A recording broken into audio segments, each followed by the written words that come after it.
Abraham Lincoln once asked, how many legs does a dog have if you call his tail a leg? 4. Calling a tail a leg does not make it a leg. And call me a conspiracy theorist all you want. It doesn't bother me a bit.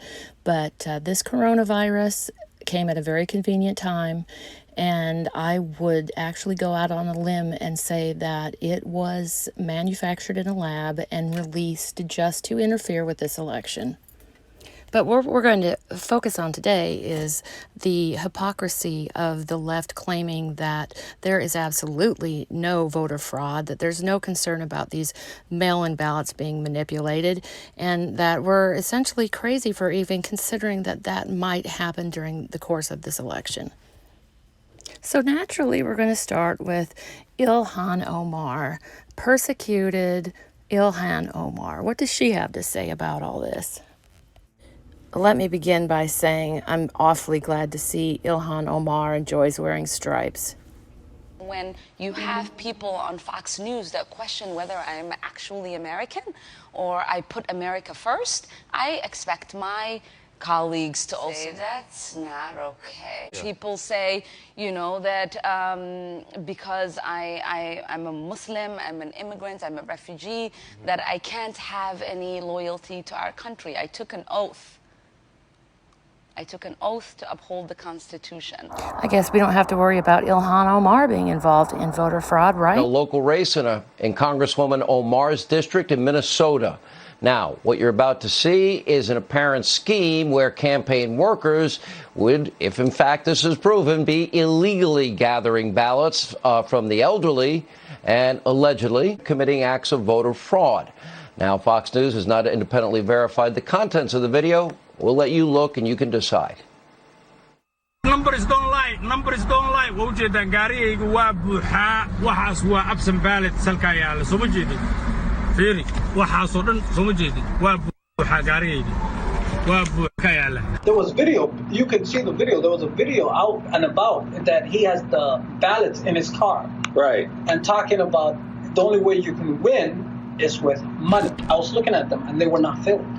They were blank. Who is the one filling out the absentee ballots? People who work with, like, Ilhan Omar. Where do they pay the money? The minute we sign the thing, the election, that's what you get paid. Money is everything. Money is the key in this world. If you ain't got money, you should not be here, period. At the end of this street, yes, there's 3 towers called Horn Towers. Okay. And it's all seniors, and they took every ballot. Every ballot. They just take them from them. Every single ballot. They knock on the door and say, your ballots come, give it to me, give it to me. They don't even pay them for it. They just take it. Now, we did reach out to Congresswoman Omar's office for comment. They downplayed the findings, saying it was, quote, coordinated right-wing campaign. But breaking tonight, the Minneapolis police, according to FoxNews.com, say they are investigating this alleged scheme, which is just one instance of alleged voter fraud around the country. For example, the Heritage Foundation. Well, they have chronicled 1,285 proven cases of voter fraud in America. Nearly 1,000 people convicted. Recently in New Jersey, 1 city councilman, 3 others charged in mail-in voter fraud schemes. Right here in New York, the New York Post did an interview with a Democratic operative who spent a career committing mail voter fraud. Now we're going to look at a couple of bullies over on CNN. This is remarkable. This nation has been victimized by rampant election fraud. No, right. There's so much evidence of it this year. Don't say it's not true. I'd like to cite the evidence. It's not. Just we have cited the evidence so many times on CNN. Excuse me. Irresponsible and dangerous and reckless. There are facts and there are untruths. The Pew Foundation says 1 out of every 8 voter registrations is either a dead person, a duplicate, or an illegal voter. The Secretary of State who manages the elections in the state of Ohio, a Republican, who's going to vote for Mr. Trump, by the way, strongly saying that there is no evidence of widespread election fraud in the state of Ohio or the nation. So let's just dispense with that. Wait a second. The New York City Election Commissioner Al Sholkin said the other day there is rampant fraud in New York. Did she say Al Sholkin? Well, I just happen to have a clip of Al Sholkin. I think there's a lot of voter fraud. Right. Like I say, people don't realize certain neighborhoods, if the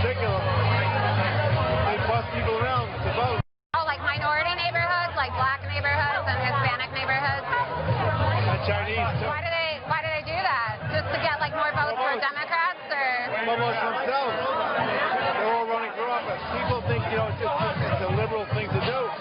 But I take my vote seriously. I don't want 10 other people coming in negating my vote by voting for the other candidate when they're not even registered voters. That video you just witnessed was the New York City Democrat Board of Election Commissioner admitting to systemic voter fraud. Voters are bussed from one polling station to another to vote multiple times. That's what you just saw.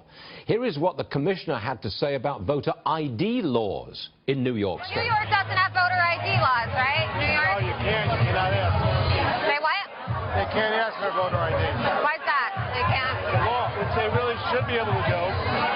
You know, I don't think it's too much to ask somebody to show some kind of an ID. Yeah. I mean, why not? I mean, you have to show an ID for everything else. Right. You go into a building, you got to show them your ID.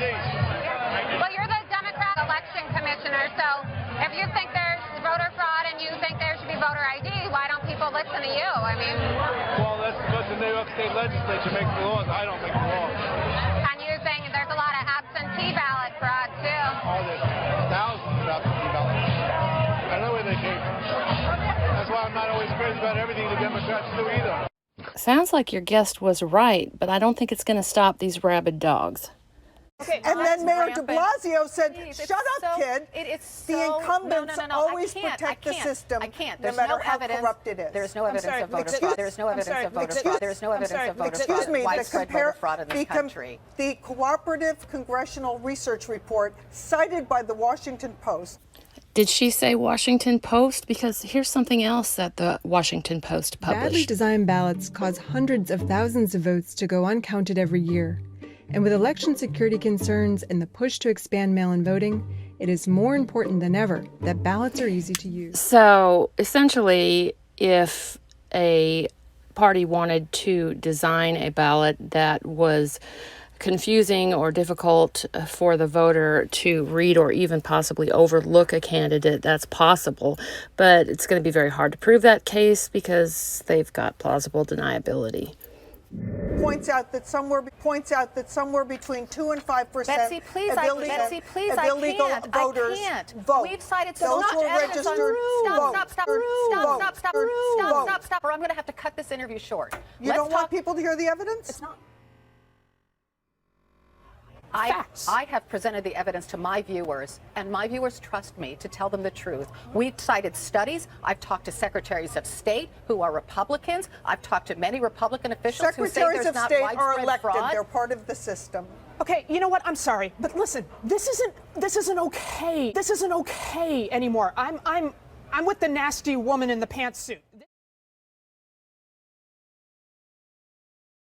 This is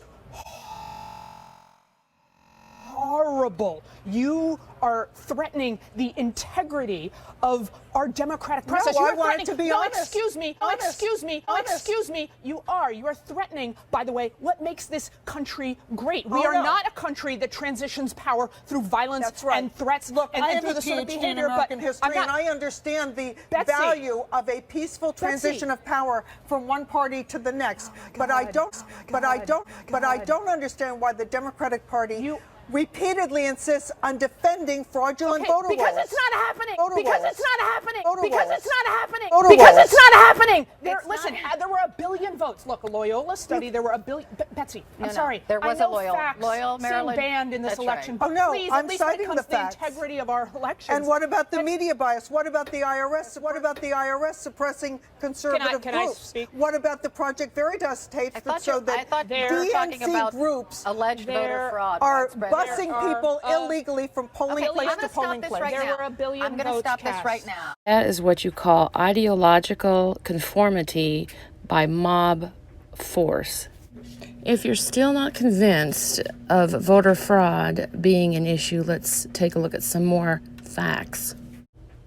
Here, Tucker Carlson begins speaking about Obama, and trust me, we will get back to that. So maybe the difference between the Obama of 2008 and the Obama of 2016 is the current Obama is part of the system and has power. No, you're absolutely right, and I think it's pretty interesting the president talking about whining. That's something he's been doing for the past 7.5, almost 8 years. But when you look at the integrity of our electoral process, go back and talk to Norm Coleman about the election that he had against Al Franken in Minnesota. Let's hear what Norm Coleman has to say. Did illegal ballots cast by people like these, convicted felons who'd lost their voting rights, decide an election that changed America? Do you think that your vote helped Al Franken get into office? I don't know, but I hope it did. The story begins the morning after the 2008 election.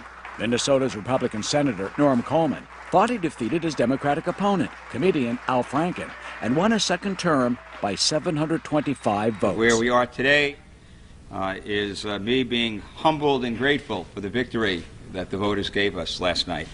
That was great news for Republicans. Barack Obama had defeated John McCain for the White House, but a Coleman victory over Al Franken would deny the new president a filibuster-proof majority in the Senate and free rein to enact his agenda. There's no serious person out there who would suggest somehow that you could even rig America's elections. And so I'd advise Mr. Trump to stop whining.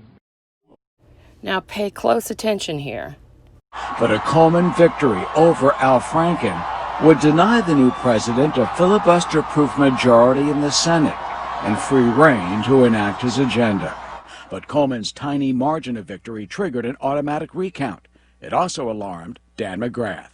He's the executive director of the Minnesota Majority, a conservative government watchdog group. Do you think there was voter fraud in the 2008 Senate race? I don't think there's voter fraud. I know there was voter fraud. Convicted felons who were still on paper, still serving probation, ineligible to vote under Minnesota's Constitution, voted in large numbers in the 2008 election. How did McGrath reach that conclusion?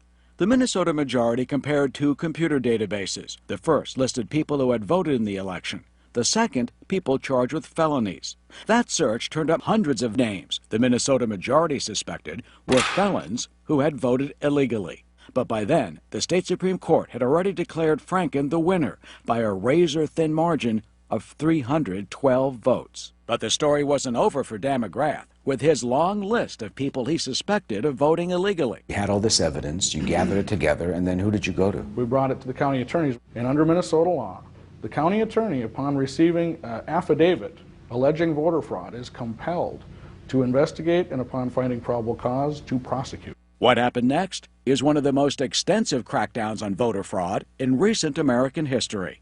Statewide, the best available evidence indicates there have been roughly 175 convictions of felons voting illegally, and another 60-plus cases are pending. You'd think Dan McGrath would be pleased. He's not. The number of felons being convicted is not the number of felons that actually voted while they weren't supposed to. It's much higher than that. How many felons did you find voted in that election? According to our research, 1,000 felons participated in the election while they were ineligible to vote. If that number is right, that's triple Franken's 312-vote margin of victory.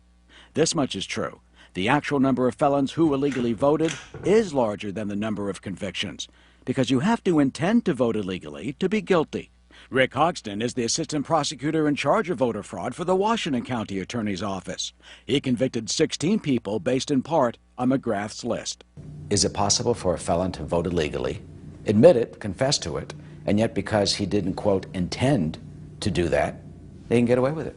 Yes, it is. That's why some of our counties in Minnesota received hundreds of referrals and yet have prosecuted a relatively small number of cases. To McGrath, that's hundreds of votes that should not have been counted. If they weren't in the mix, what potentially could have happened? Potentially the election could have gone to Norm Coleman.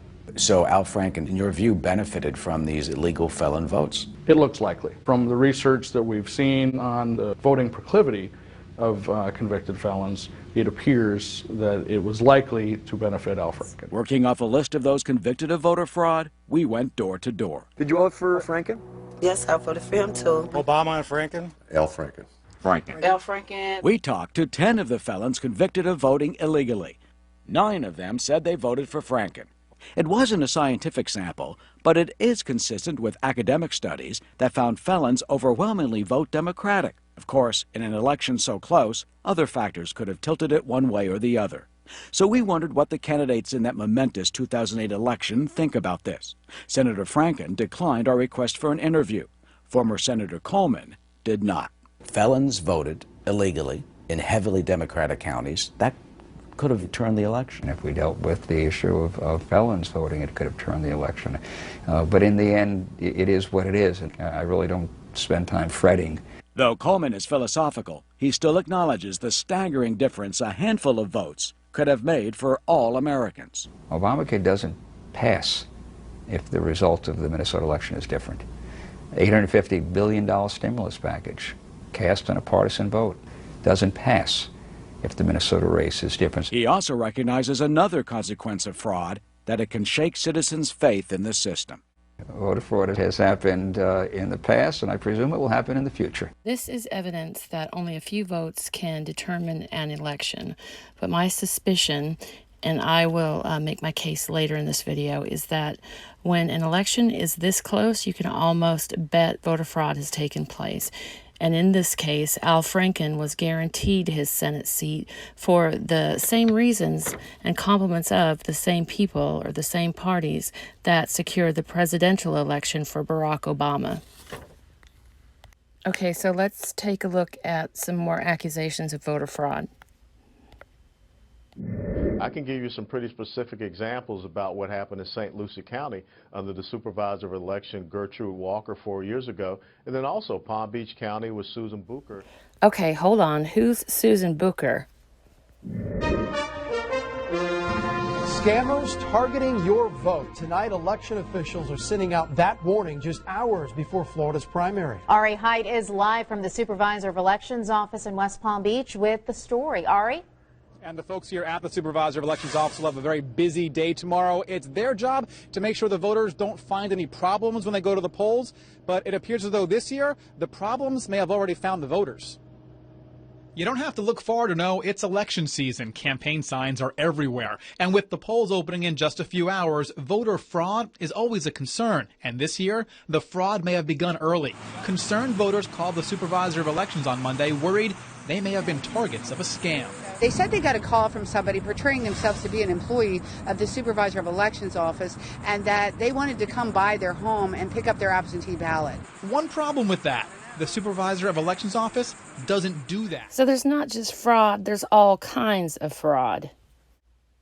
And it seems the Democrats are always in the middle of it. There, but yet you have not seen any type of investigations what has happened in those cases. Okay, buckle up, because this is one of my favorite pieces. This is going to show you how it all goes down on the inside. John and Cynthia, right now we have a better understanding of how voter fraud happens here in Dallas County, and the corruption, it's said to extend all the way into the Dallas County Elections Office. These are details captured in phone conversations that you were about to hear. It's this signature, Jose Rodriguez, one of the biggest mysteries in Dallas County politics right now. How easy is it to steal a ballot in Dallas County? A live ballot or a mail ballot? Either one. Easy. Sidney Williams now providing new clues for county prosecutors. He secretly recorded conversations with a fellow campaign worker, a man named Jose Barrientos. And on the tapes, Barrientos suggests that he has forged applications for mail-in or absentee ballots. Where did you get this from? Oh, you asked too many questions. What are you practicing to be a cop or something? No. I just got a copy. That's the first absentee ballot that was filed as a fraudulent absentee. First absentee. And who did it? You didn't catch it? As a fraudulent absentee. First absentee. And who did it? You didn't catch it? Look who signed it. Jose Rodriguez.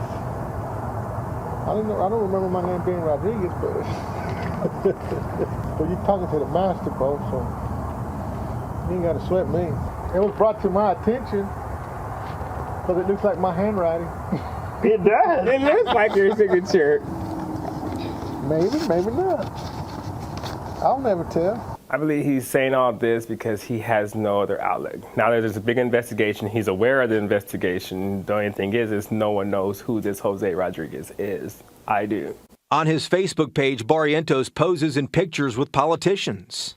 And leading up to this month's Dallas City Council election, Barrientos said he was working to defeat Mayor Pro Tem Monica Alonso. After we got like about 700. And Monica's going down, bro. Hold up. After we got what?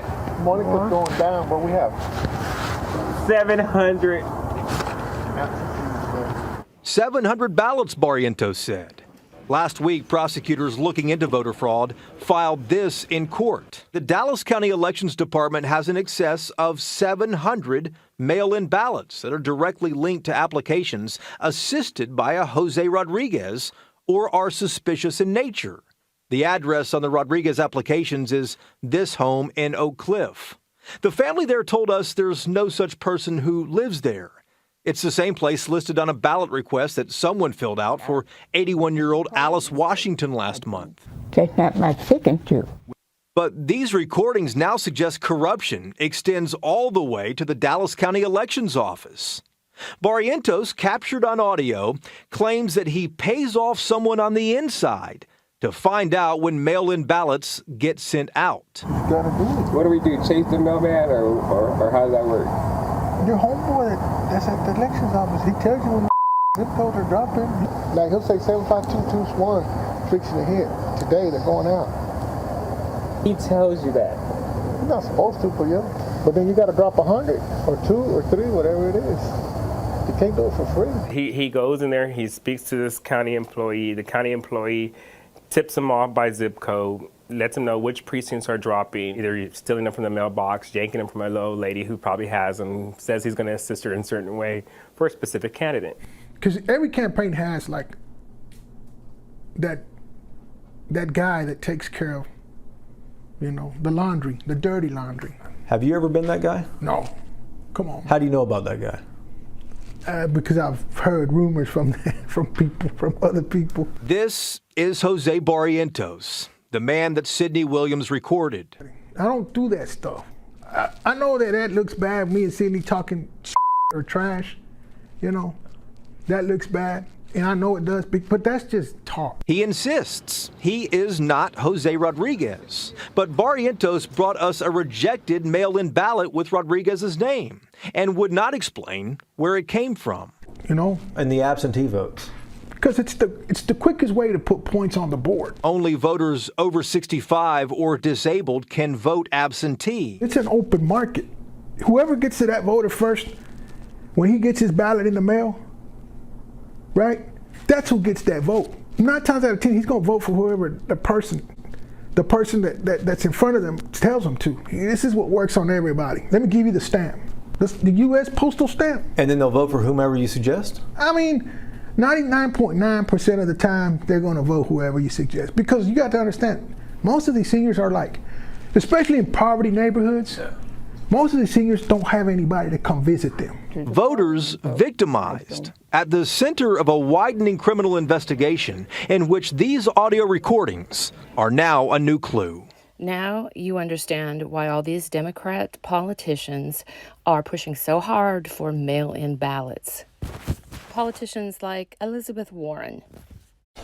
Elizabeth Warren's presidential campaign, the most annoying on record, expired some time ago, but she remains to lecture America and you specifically on your shortcomings. Her latest crusade, inspired by the coronavirus, is an absolute demand for nationwide mail-in voting. What's happening right now shows us exactly why we need a plan for voting safely during a pandemic. Now, there's a simple fix to make sure that no American will have to choose between voting and keeping themselves safe and healthy. All states should allow Americans to vote by mail. It's easy to vote by mail. And in addition, there should be online registration, extended registration deadlines, and expand early voting. Sounds kind of reasonable. They're a little less reasonable over on MSNBC. This thing in Wisconsin was one of the most awful things I've ever seen in my life. It'll just go you the extent that what they will go to hold on to power. And it was all about one Supreme Court seat in Wisconsin. They will kill people to stay in power, literally. literally kill people. Unless you're for the Elizabeth Warren plan, you're literally killing people. You have blood on your hands. Well, it seems to me that the only people who aren't concerned about voter fraud are the ones that have benefited or plan to benefit from it. And as I promised, that brings us right back around to former President Barack Obama. I don't know if you remember back in 2008, just prior to the elections, that there was a controversy involving a group called ACORN. In 2008, the McCain campaign made accusations of potential voter fraud by ACORN in advance of the 2008 elections. Here we see John McCain bring up this issue during a debate with Barack Obama. With less than 3 weeks to go in the race for the White House, the spotlight is growing on the Association of Community Organizations for Reform Now, better known as ACORN. The group has recently been investigated in a number of states for submitting false voter registration cards. But now the Associated Press has learned the FBI is investigating whether ACORN is behind a nationwide effort to commit voter registration fraud. The issue at this point is that it has been very piecemeal, that it's been a state-by-state effort.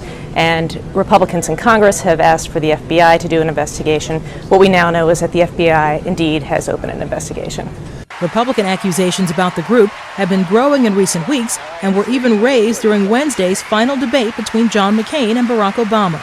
We need to know the full extent of Senator Obama's relationship with ACORN, who is now on the verge of maybe perpetrating one of the greatest frauds in voter history in this country. The only involvement I've had with ACORN was I represented them alongside the U.S. Justice Department in making Illinois implement a motor voter law. And don't worry, we're going to come right back to this. But first, let's take a look at how much Barack Obama's opinion has changed on voter fraud. This is a clip of Obama prior to becoming president, back when he was a senator. I want to be honest. It's not as if it's just Republicans who have monkeyed around with elections in the past. Sometimes Democrats have too. We've got to have I believe, a voting rights division in the Justice Department that is nonpartisan and that is serious about, investigating cases of vote fraud. My, how a little time changes one's opinion on voter fraud. Now we'll continue the news story about ACORN's potential involvement in the 2008 election. Suspect voter registration cards have become the focus of fraud investigations in Nevada, Connecticut, Missouri, and at least a half dozen other states. ACORN says the vast majority of its workers are conscientious, but some might have turned in duplicate applications or provided fake information to pad their pay. The vast majority were dedicated workers who did a great job. They worked in the hot sun, they worked in the rain, and they did something remarkable in bringing all these new voters and saw a lot of enthusiasm. At Wednesday's debate, McCain blasted ACORN, saying it could be on the verge of destroying the fabric of democracy.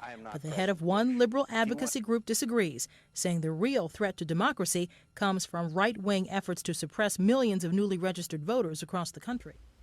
Not surprisingly, it's a little difficult to find any information about any results of that FBI investigation. Granted, I was not as involved in following politics back in 2008 as I am today.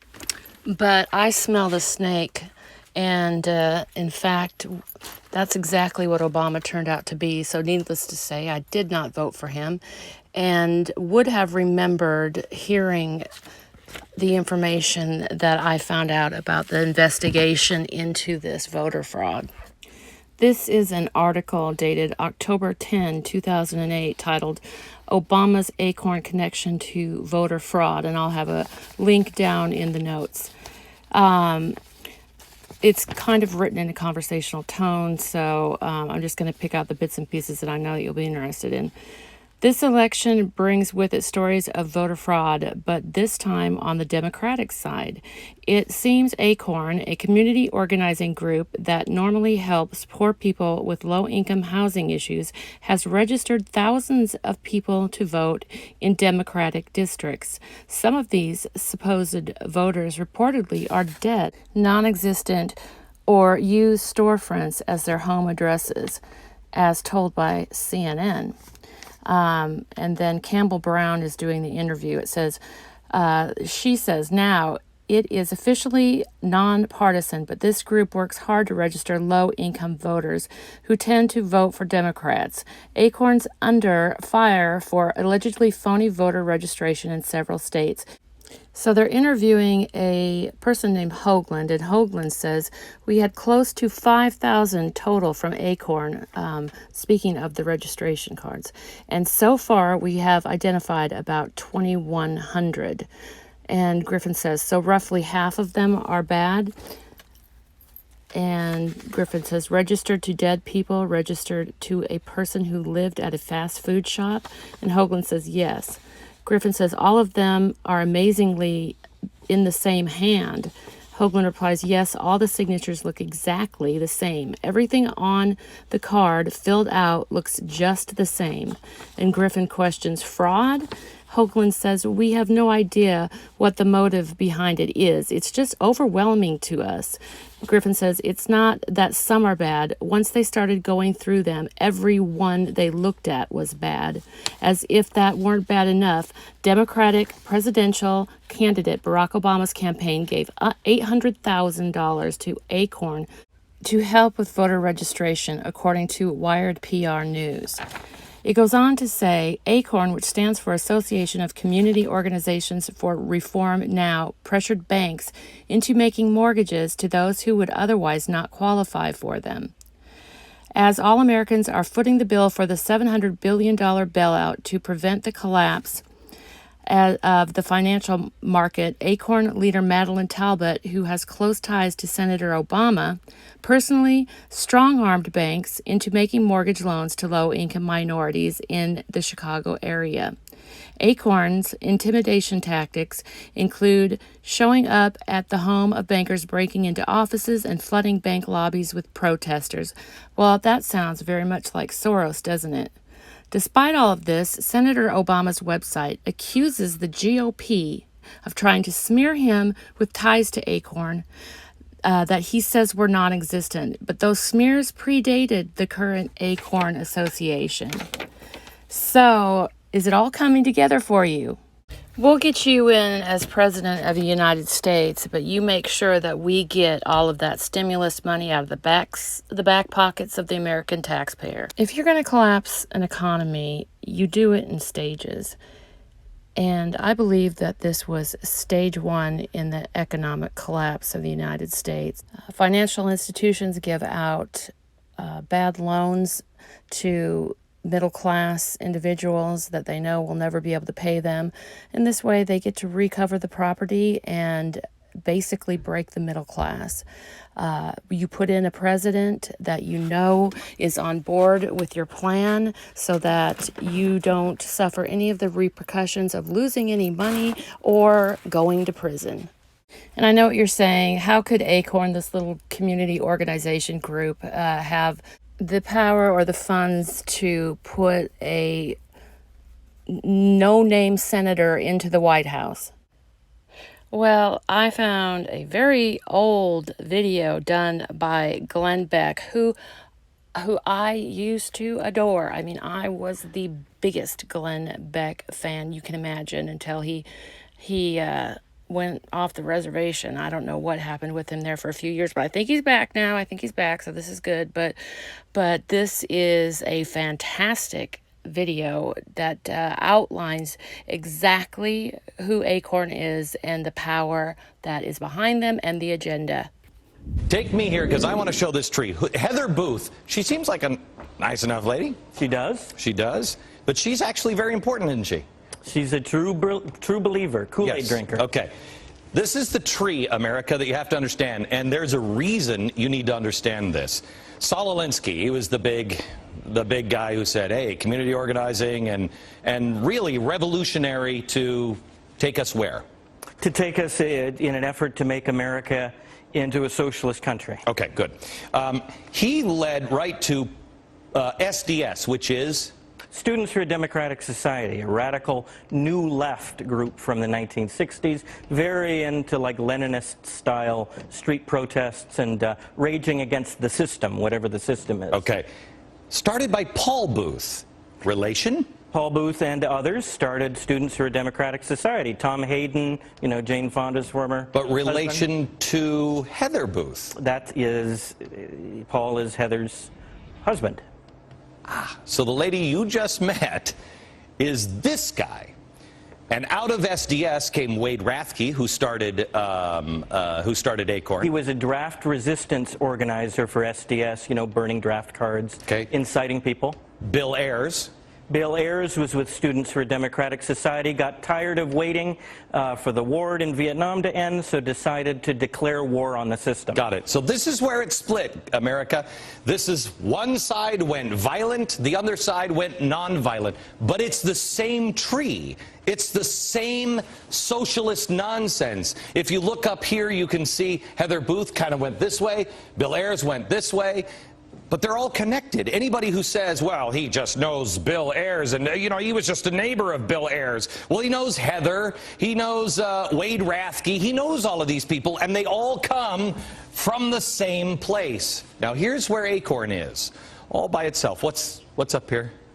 Those are the money men and women who shower ACORN with funds, like George Soros, the liberal billionaire, and the toxic mortgage king and queen, Herb and Marion Sandler. Various celebrities, such as Roseanne Barr and Barbara Streisand, fund ACORN as well through their charities. Okay. Remember, violent, nonviolent, but all socialist, all a revolution of our country. ACORN, this is why this is important.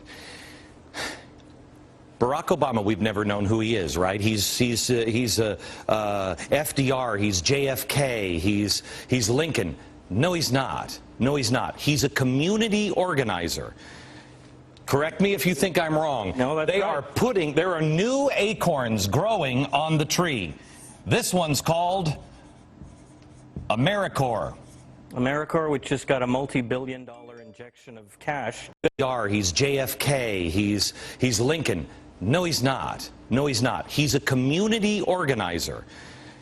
Correct me if you think I'm wrong. No, that's right. There are new acorns growing on the tree. This one's called AmeriCorps.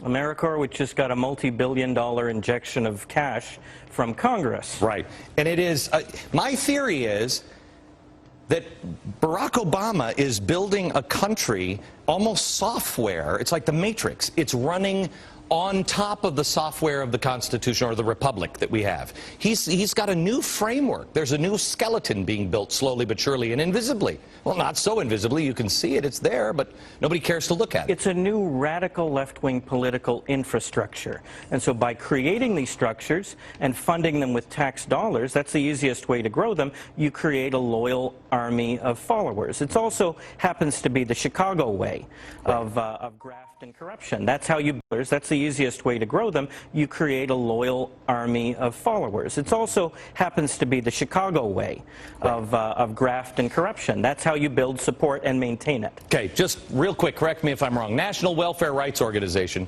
that's on the nonviolent side. Their idea was to have structure, to build this infrastructure there, then collapse the economy so that structure could rise in place of the United States government. That's right. They wanted to replace it with a socialist system, guaranteed income for everyone. Okay. And Wade Rathke was part of the welfare rights movement, founded ACORN. Okay, just want to say that again. In the 1960s, the idea was to create a structure, kind of like what we were just talking about, create a structure, an infrastructure, then collapse the economy of the United States so that structure would be in place. 1960s theory. Sure, that's not what's And on anybody's mind. This is not, as I've said previously on the show, this is not some wild-eyed conspiracy theory. Cloward and Piven wrote this in their article in The Nation in 1966. From Columbia They inspired University. a new movement. They inspired a movement. And I should just note that AmeriCorps also has been investigated by Congress in the past, because in 1997 a congressional committee found that ACORN was abusing AmeriCorps' resources. Okay. ACORN used their people, volunteers, to do political campaigning. Okay, got it. Thank you very much. And remember one thing, the story we've been covering about the Inspector General that was fired from AmeriCorps. I mean, come on. Can you even believe this crap? I mean, that pretty much sums it up as far as I'm concerned. Now you understand why they keep bringing up this issue of Trump not being willing to leave the White House should there be any evidence of voter fraud.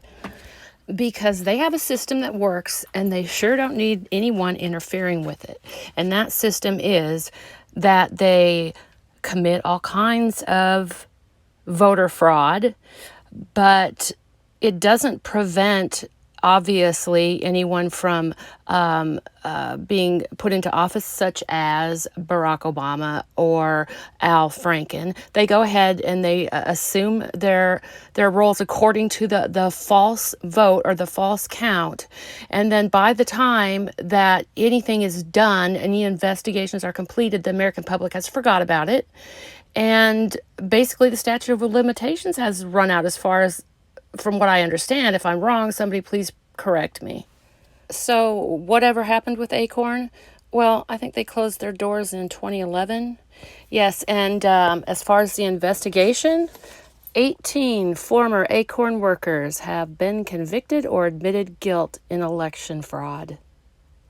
And the majority of the American people are none the wiser. And as far as corruption, that doesn't even begin to scratch the surface for this outfit, ACORN. I would suggest you head over to the Wayback Machine and do a search for Veritas ACORN child trafficking, and you will see just what kind of an outfit ACORN really was. Do you remember our buddy Jose Barrientos from a clip earlier in this video? Well, I think he definitely sums it up best. You know, the Democrats are getting tired of getting their asses handed to them. Are the Democrats cheating? I wouldn't say cheating. What are they doing? They're more aggressive in going after the vote, you know? Hey, if you made it through this video, I congratulate you, and I appreciate you. So, if you haven't subscribed, please do, and please share this, and at the very least, hit that like button, and hopefully we'll have another video for you here soon. Have a good evening.